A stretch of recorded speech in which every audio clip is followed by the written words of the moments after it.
recorded. Okay.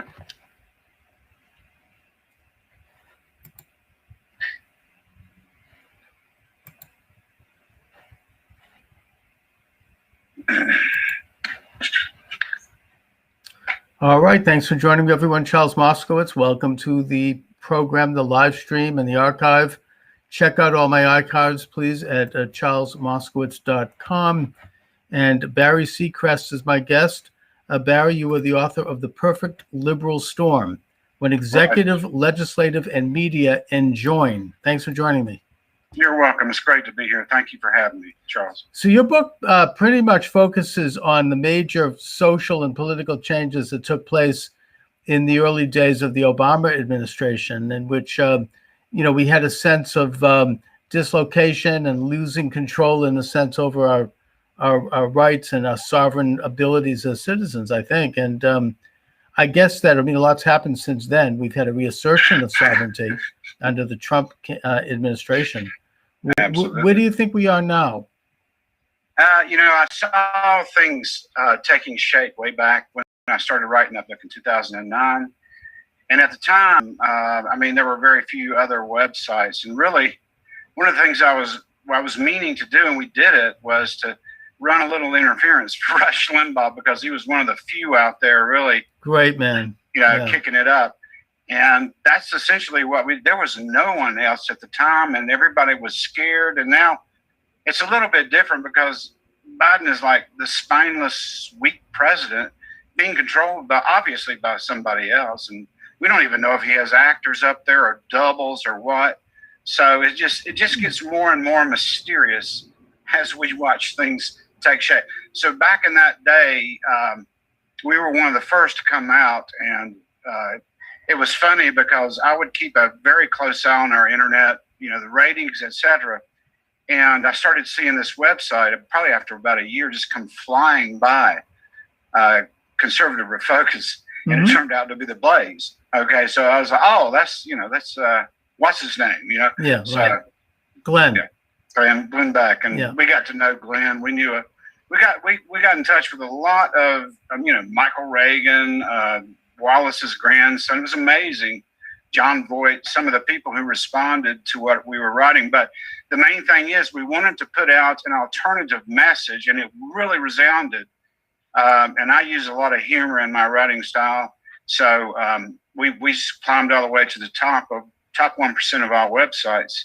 As a result, we keep having to change servers, because this one we had an actual an internet company get in touch with us, our internet company, and say, man, you're going to have to go your own dedicated server, because you're taking down huge blocks of other websites. So it was fascinating, and it felt like a fight all along, because then I started having all these people come after me, and that was fun. Yeah, but yeah, they did, and it was I was not intimidated, but I knew I was in for a fight, and boy, I had one.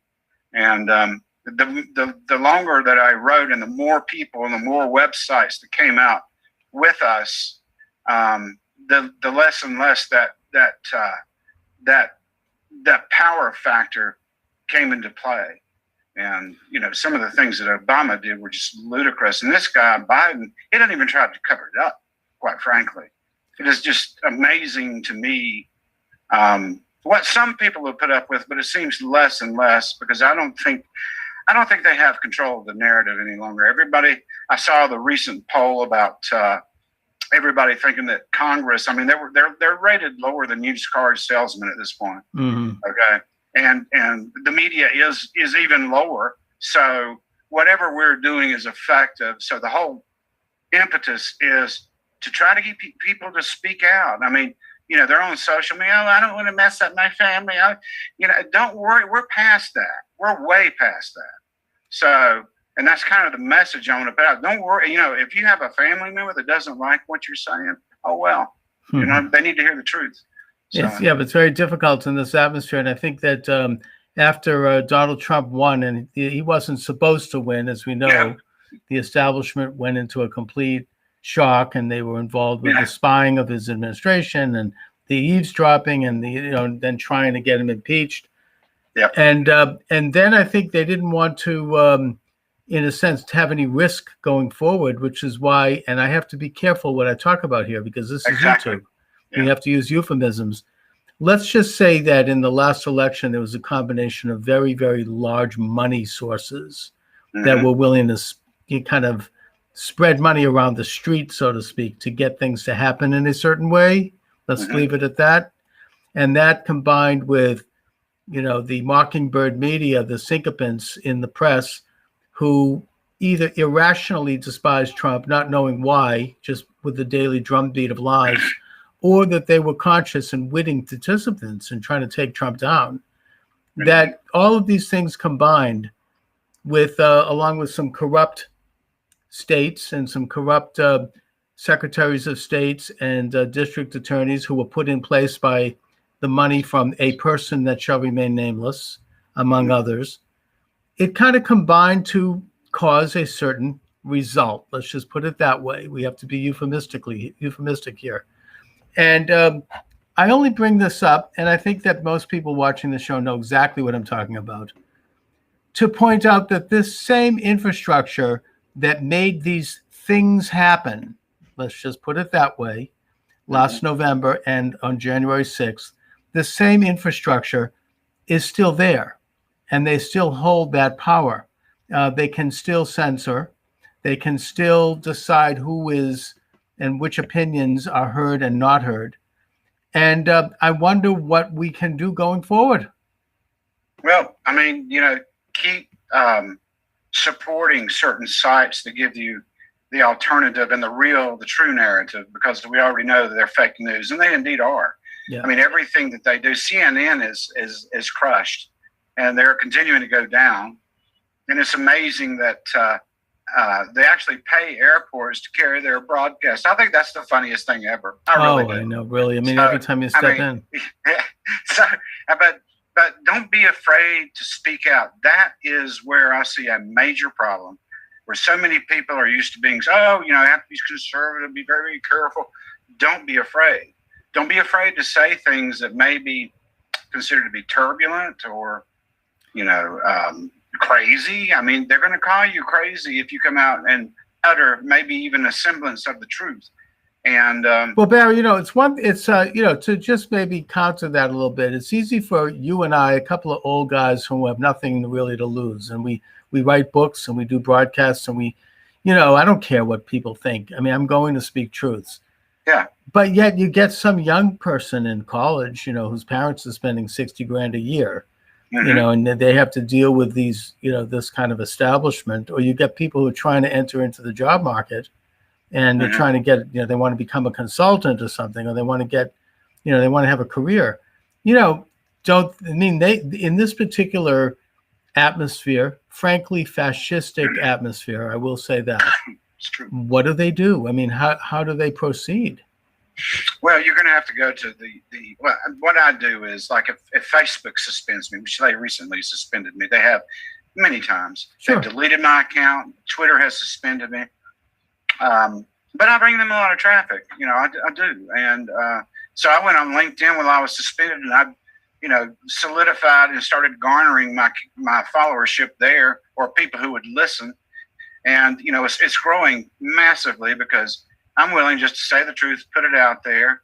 And, the thing is, I try to stay, on the edge of the Overton window, which is that imaginative window. But it's true of basically where people can accept what you're saying.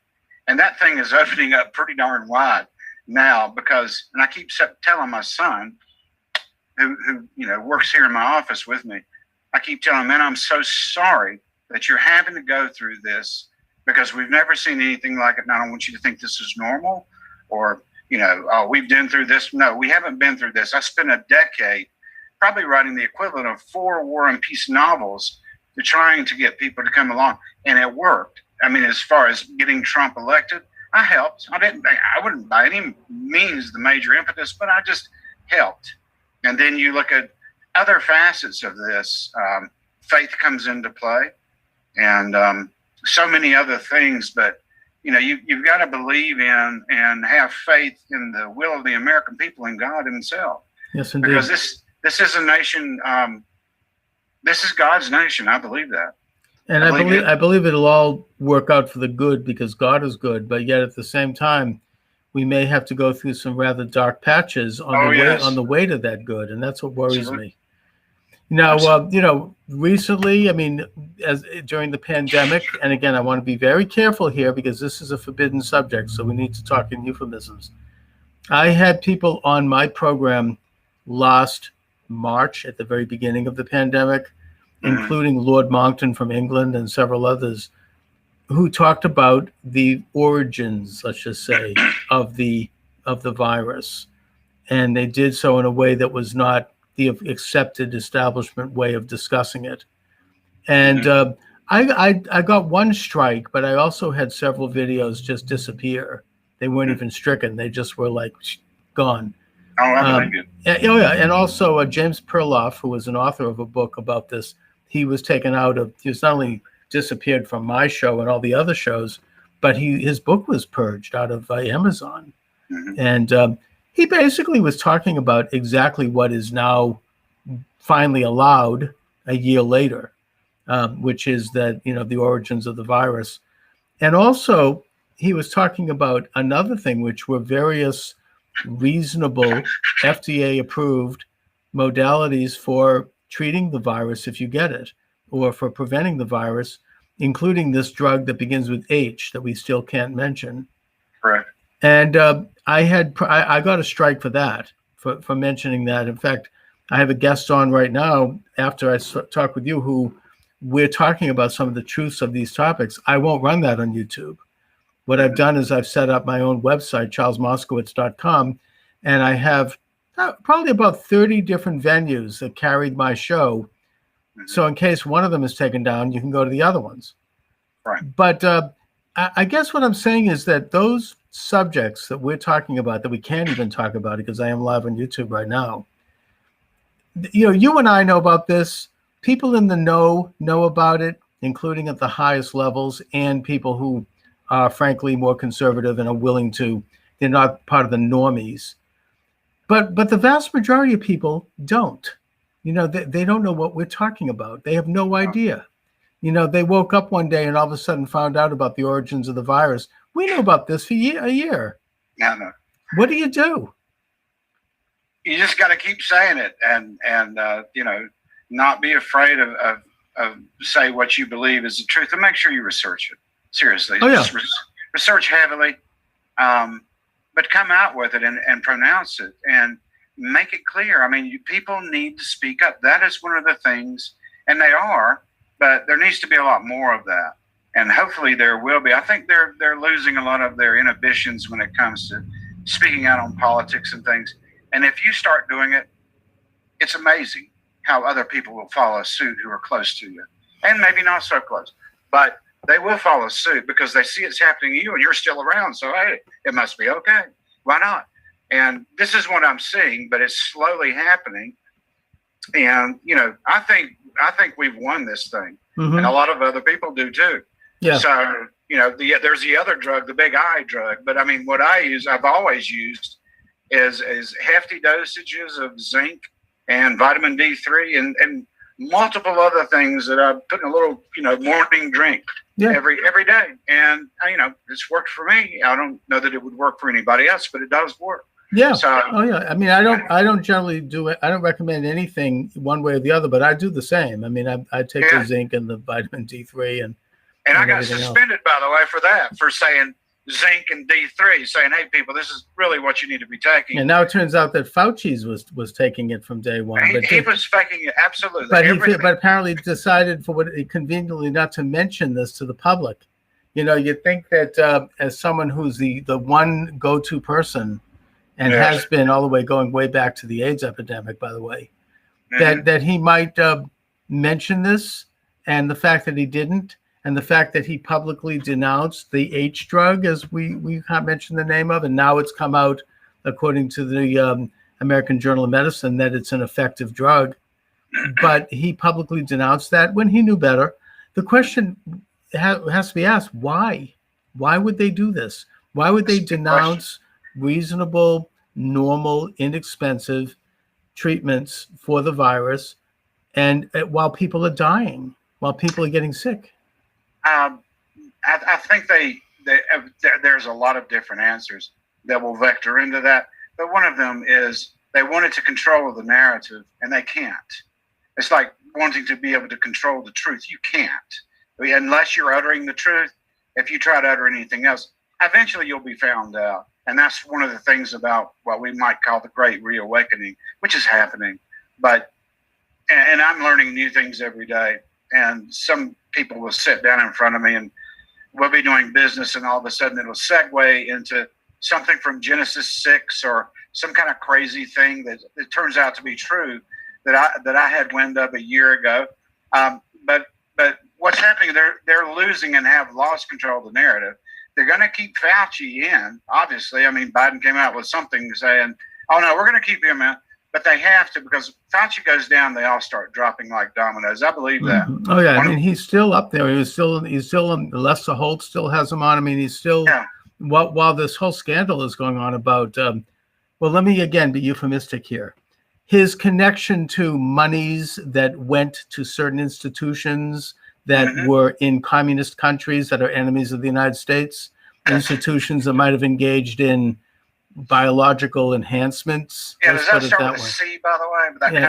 I think it does. Yeah, and yet, this is like the Rosenbergs giving nuclear bomb secrets to Stalin. I mean, I think it's actually worse, because in this case, you had the deaths of millions of people all over the world. I don't want to go too far. I might start to spill the beans. All right.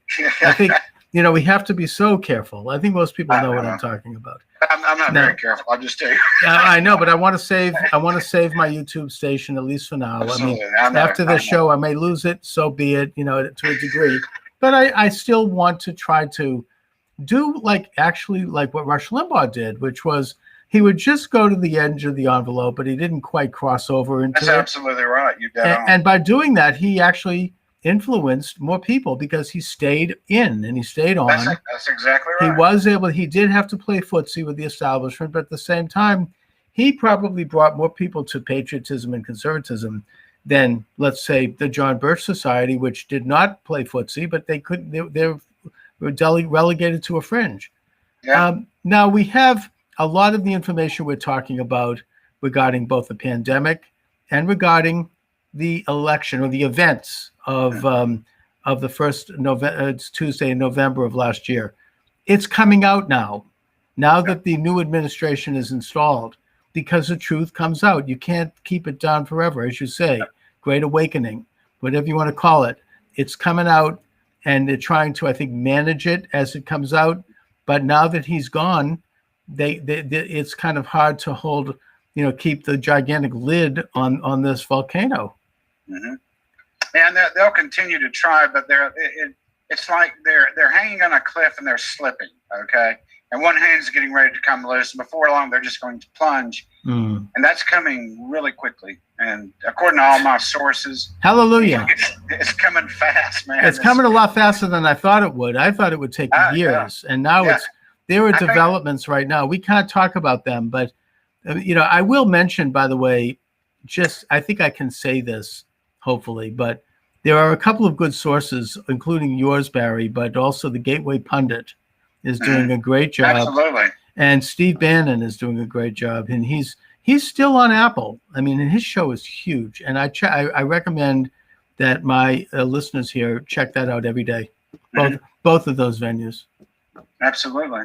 And there's so many more that we can't even begin to mention, but they're all doing their part. That's right. The Patriots are coming together, and it's going to be huge, and it's probably going to be in the autumn. I mean, that's my way of thinking. It's probably going to be in the autumn. And I looked at some of Kim Clemente's prophecies, which he was right on everything. Mm-hmm. I mean, he came out in 2004 and predicted Trump, or 2005, but he predicted Trump in 2012, and sure enough, I don't think he gave an exact time, but he said he's coming, and he described it to a T.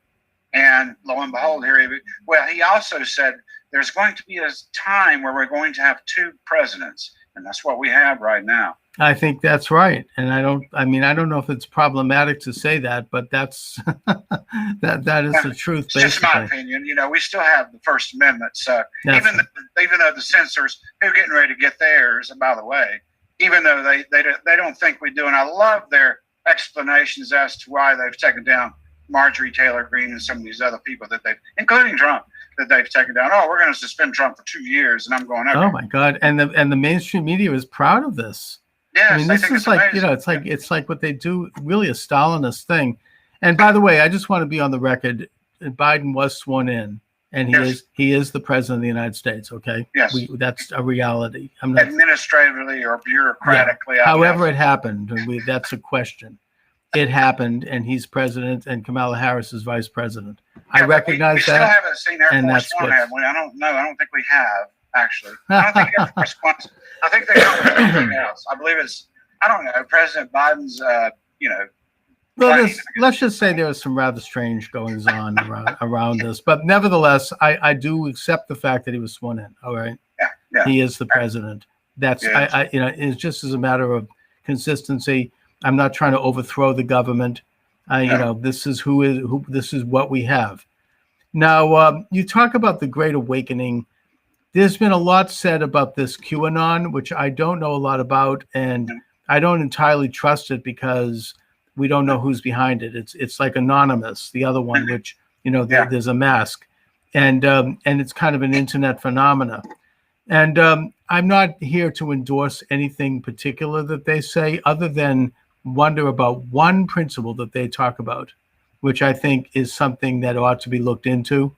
I don't say it's absolutely proven, but that is that there is an international pedophile ring at the very highest levels of government, of power, Absolutely. of business, of even religion, of our cultural institutions, and that they are satanic. Maybe not. I don't say they're necessarily doing satanic rituals. Oh, you're insane! I can't believe you said that. I mean, but it's true. It's absolutely true. I believe it's true. I think that it ought to be instead. In a sense, when you look at the people who are ridiculing this, that tells me that it is true. Just look at the owner of Cosmic Pizza, for heaven's sake. Oh my God. Let's be careful about that. That's forbidden. That's true. Okay. All right. We know what you're talking about and what the word pizza means in the colloquial for and its connection to pedophile. I'm nervous going too far into that. Everybody knows what you're talking about. Yeah, I know. And also I think we can mention the one thing that was clearly exposed, which was Jeffrey Epstein's pedophile island. That's not even something. That's something there's been documentaries. That's accepted. They can't hide that. But I think that, all I'm saying with regard to all of these things is, instead of sitting here and ridiculing, we ought to have a complete and thorough and, if I may, forensic investigation of this. And the fact that we're not having that. Audit. Call it an audit, yes. Speaking of which, I mean, this is something that's a movement again, let's be euphemistic here. There is something being done right now in a Western state that is the gold standard for examining elections. It is the best that's ever been done in history. It should be done in all 50 states. It should be done in every election as a matter of routine to make sure that our ballots are preserved. We have a one man, one vote, and that ballots are not suppressed. And the fact that the establishment refers to voter suppression when you have states and legislators who are trying to protect that principle. The voter suppression happens when there's a fake ballot cast. That suppresses a real ballot. Absolutely. When you go to vote and then there's another vote cast that's not a real person, or that's somebody who died, or somebody who moved out of state, or somehow electronically voted, your vote has been suppressed. That's voter suppression. States are trying to protect the voter, the electorate, from voter suppression with these laws. And that you can have the establishment try to turn this on its head and say that the opposite is the case. I mean, that's the very definition of Satanism. You Absolutely. turn the truth on its head and make it a lie, and that which is lie becomes the truth. I think we're going to be seeing them walking around backwards, doing everything in reverse here before long. It's just a matter of time. Yeah, Okay. but I guess the communist ideal is 2 steps forward, 1 step back. But Yeah, anyways, it's also lyrics of a Bruce Springsteen song. So anyhow, but you are noting that in spite of these tools that the establishment is using to create this false narrative, that they're on the ropes. I mean, only one of 2 scenarios could be true. Either they have won, they have proven that they can control, the oligarchs can control the world, and that they're consolidating their power, or this is the last gasp of a corrupt, rotten, internationalist, illuminated oligarchy, and that they're heading into the ash bins of history where they belong. The key with your words is illuminated, I believe. Let's not go too far into that. Right, but you can take that to any level that you desire. Yeah. But the fact is, the worst thing that could have possibly ever happened has happened. People have been exposed to the truth, and it's a god-awful truth. It's horrible. But people have been exposed to it, and now all the little tendrils are going, oh, okay, is this really real? And some people don't believe it, and that's fine. But what if it is true? I mean, that's always the consideration, and always begin there and then proceed from there. And a lot of people are, it's just insane what we're learning. It's absolutely, and not only that, then you have the investigations and the arrests from the last 4 years because of the president that was in office at the time. So, and it's been just extraordinary. And then you have Europe speaking to voter ID. Well, apparently all of the European nations use voter ID, and that's like a non-brainer. Oh, yeah. But for some reason, all the Dems here don't like it. Well, why not? It's just telling the truth, isn't it? It's first of all, most nations in the world do it, and many states do it, and there's only a handful of states actually that use, first of all, the electronic mechanisms for voting, which we can't talk about. But as far as voter ID, I mean, this group called the Brennan Center, which is a phony turf group that was established by this multi-billionaire who we shall not mention, with funding from that person. They're the ones who invented this idea back maybe 6 years ago, that somehow supporting voter ID means you've got something against black people, right? That it's racist. And it's based on a premise that is profoundly racist. I mean, the idea that black people can't get ID. I mean, I work with a lot of black people, and I go to a college where I'm mostly black people. I know a lot of black people, and believe me, they have just as much ability to get an ID as I do. This is the idea that somehow they can't do that.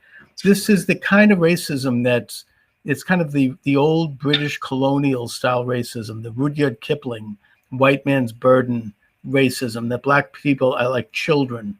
And that this kind of vicious racism is being exploited by them to try to basically rip off voters and hurt black people, because black people's votes are being just as suppressed as everyone else when you have a system that doesn't properly and vigorously examine the integrity of the vote.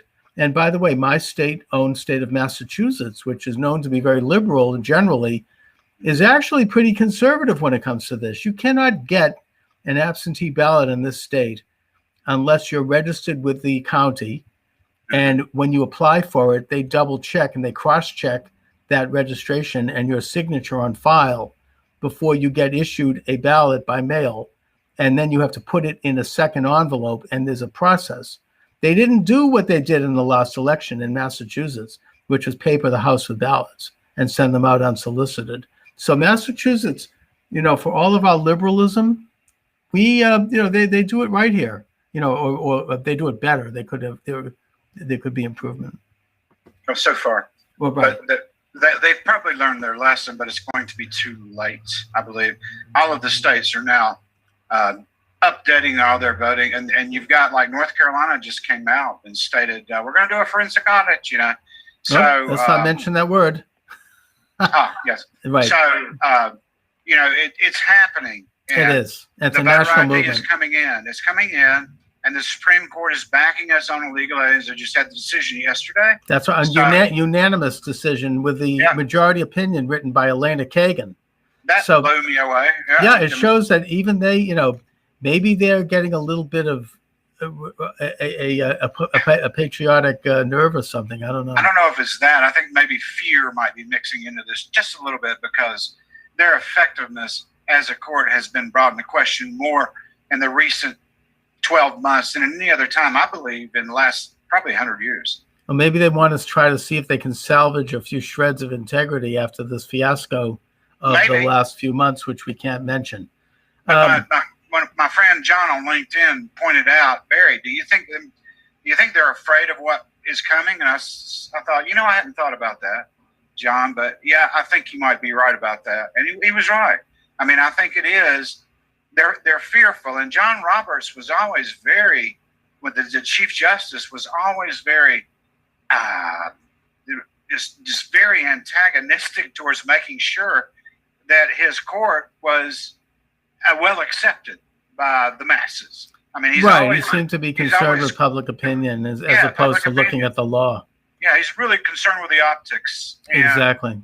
He's done some crazy stuff, and they still haven't heard any of not the Supreme Court has not heard any of the cases, although I think it's 71 or 72% of all the cases brought about the election, the former president has won. And by the way, the 1868 Throckmorton case says that if fraud is proven in a legal proceeding, then fraud vitiates, and it uses the word vitiates, any previous consideration, which means that if fraud is proven, then whatever happened before the fraud is nullified. It's wiped off the map. And then the former president actually went to the Supreme Court and asked them a question, in essence being, okay, if there was foreign interference, is this election still valid? And he received his answer, no, sir, it is not. So there you have it, and they already have proven that some of these ballots that have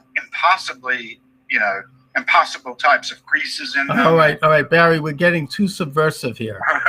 I think that, again, if people want to learn about this, they're going to have to go to your sites, and they're going to have to go to my site, charlesmoscowitz.com, and listen to programs that are done about this. But we can't talk about this because it's verboten on YouTube. Suffice to say that there is a national movement that is growing that they can't stop. I think there's going to be an earthquake 14 or 12 or 13 months from now during the midterms, when we're going to see the Republicans, and good Republicans too, take over the House in a big way, possibly 50 seats, in a way that's going to affect generations to come. Same thing with the Senate. And same thing on the state level. And I think that things are moving in that direction. So they can't stop that. They've had these ridiculous attempts to try to do public relations. I mean, having Kamala Harris go to Guatemala City, where she was booed, and with the president of Guatemala, who won his election with 60% and who is pro-Trump, and who brought up the fact that Biden shut down the processing of reasonable refugee status visas. He just shut down that office and then opened the border, that this was not a good policy for them. And, she's busy there handing out cookies with her face on it. Did you hear about that? Yeah. I mean, I think the saying was, let them, like Marie Antoinette, let them eat cookies. I mean, really bizarre behavior with and it just, even Lester Holt came out and finally asked a good question, like, when are you going down to the border? What would you ask me when I'm going to Europe? I mean, yeah, exactly. I mean, it reminded people of why she's so disliked, and so by both sides, and so unpopular.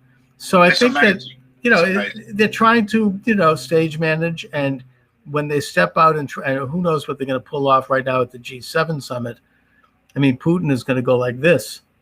It's sort of our country is a laughingstock of the world right now. Everyone knows what happened, frankly, without mentioning what happened, because in America, we can't talk about it.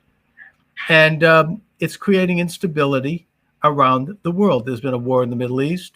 There's China is waving a saber at Taiwan. There's talk that Taiwan might be invaded over the summer. France is on the verge of a civil war. I mean, this is, instability everywhere, because you need leadership and you need legitimacy in order to govern. The globalists are horrible leaders, every one of them. Right. And really, that's the ones in control of the United States. It's the globalists. And some people, what is a globalist? They don't even know what that is. And I try to preach to people on LinkedIn. I'll tell them in a very nice way, okay, this is what a globalist is. This is what they believe in.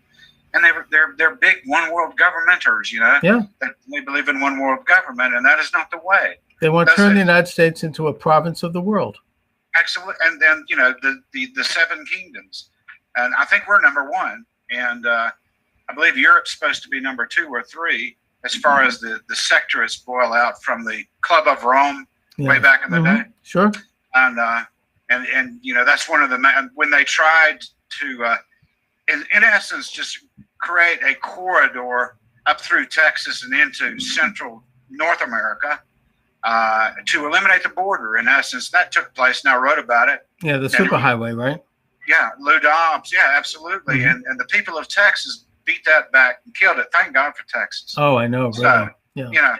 And by the way, Texas just had a special election where a Hispanic Republican, pro-Trump Republican, won in a district that Hillary Clinton carried by 20 points.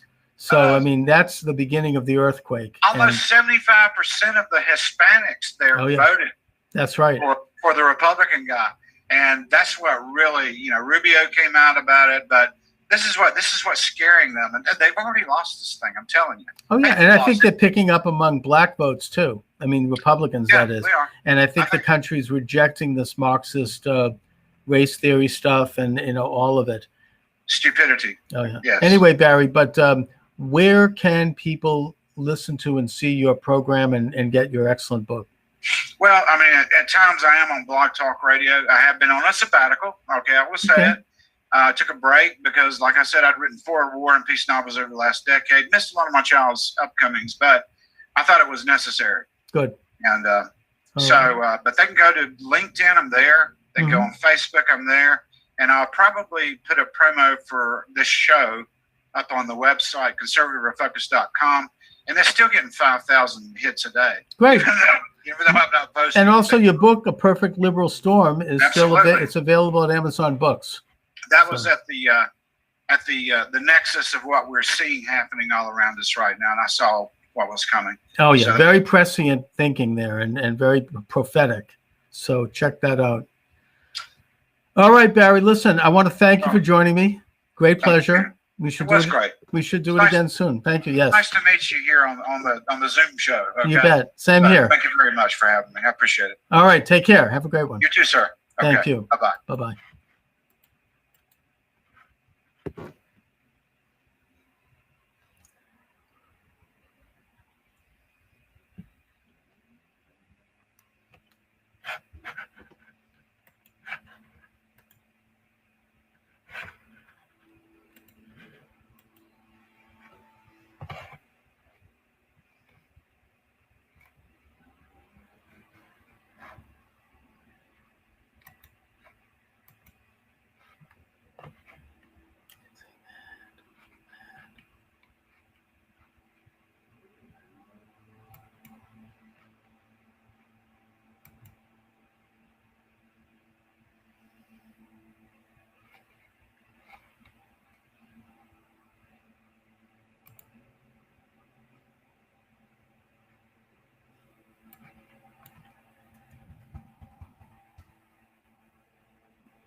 A Perfect Liberal Storm.